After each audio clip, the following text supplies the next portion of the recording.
It'll arrive without any attachments on it. You can add the camming bar, but go ahead and leave the clips off of it for the first test run. Go ahead and take your gun, put it in the holster, and then take the holster and everything and tuck it into your waistline. And then you want to move that gun and kind of up and down, left and right, and find that optimal ride location for the gun and the holster, both to maximize concealment and also to maximize comfort.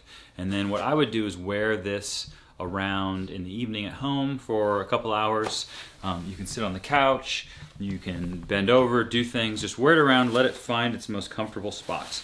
And once you've found that most comfortable spot, you're going to want to take a pencil, and with that pencil, you'll want to mark a horizontal line for the ride height location.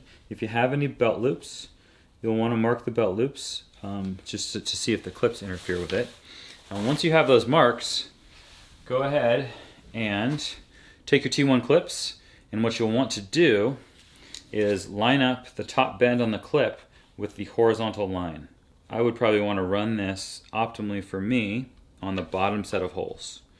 And then here with this one, you can see for me it's pretty much going to interfere with the belt loop. So I would probably run this holster with these pants with just the front clip and see how that goes. Because that way, if I run both clips, I would have to move, a good 3/4 of an inch off the optimal carry position for me. So that's how you set up your Malus Sol initially.